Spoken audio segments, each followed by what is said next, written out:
Next, let's discuss the origins of structures from their embryonic forms. These next slides are important as they contain material that is frequently tested on step 1. Different parts of the aortic arch and nearby vascular structures arise from different branchial arches. During the 5th week of development, the paired arteries and aortic sac that comprise the primitive circulation system begin to fuse, sprout, and regress to form the adult vascular system. The first arch develops into part of the maxillary artery. The second arch develops into the stapedial and the hyoid arteries. The third arch forms the common carotid artery and the proximal part of the internal carotid artery. The fourth arch develops into different structures, depending on the side of the body. On the left, it forms the aortic arch. On the right, it forms the proximal part of the right subclavian artery. The fifth arch regresses and is absent in the adult. The sixth arch forms the proximal part of the pulmonary arteries, and on the left, the ductus arteriosus as well. Another important structure is the branchial apparatus, also known as the pharyngeal apparatus, which is made up of the branchial clefts, arches, and pouches. Lower neck and head development begins with the appearance of the pharyngeal apparatus. The clefts are an external lining derived from ectoderm. The arches are a mesenchyme derived from mesoderm and neurocrest cells. Pouches are an internal lining derived from endoderm. Remember, cap covers from outside to inside. C for cleft from ectoderm, A for arches from mesoderm, and P for pouches from endoderm. Let's go into further detail. The branchial first cleft develops into the external auditory meatus.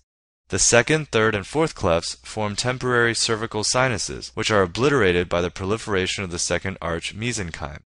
One type of malformation, called a persistent cervical sinus, refers to a branchial cleft cyst within the lateral neck. The table in the book is very high yield for the exam. Memorize this table. Remember that the mesenchymal core of the pharyngeal arches form the bone and musculature of the face and neck.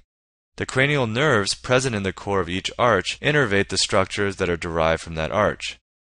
You'll notice that there is some selective bolding in the table to help you remember the structures associated with each branchial arch.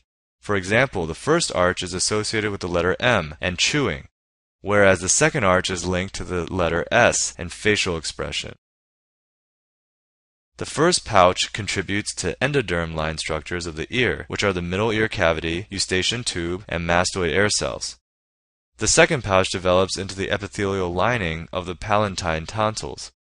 The third pouch contributes to three structures: the thymus and the left and right inferior parathyroids. The dorsal wing develops into the inferior parathyroids, and the ventral wings develop into the thymus. The fourth pouch develops into the superior parathyroids, and it is important to note that the fourth pouch structures end up above the third pouch structures. Multiple endocrine neoplasia, or MEN2A, is a syndrome characterized by a constellation of tumors.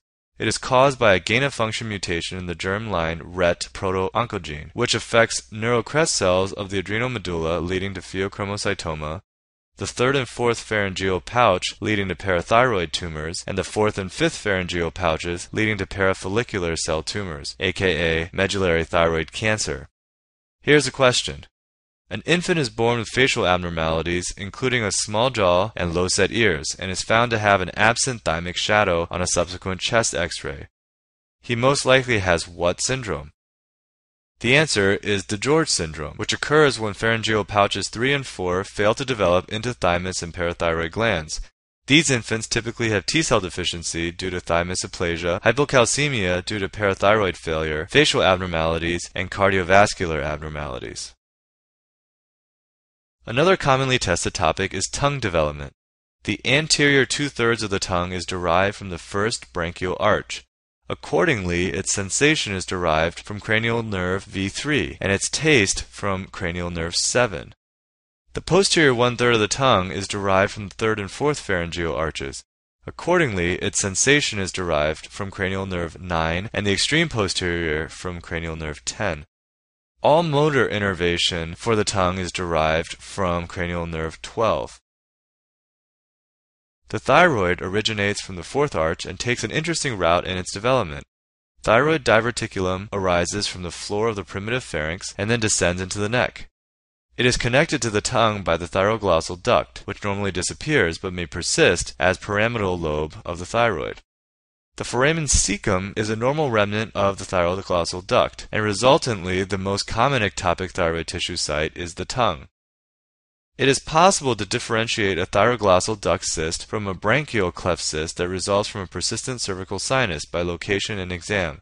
The thyroglossal duct cyst will be midline and will move with swallowing, whereas the branchial cleft cyst will be in the lateral neck and will not be affected by swallowing. A cleft lip results from a failure of fusion of the maxillary and medial nasal processes, which comprise the primary palate. A cleft palate results from failure of fusion of the lateral palatine process, the nasal septum, and/or the median palatine process. When cleft palate occurs, the uvula is usually split. Cleft lip and cleft palate have two distinct etiologies, but often occur together.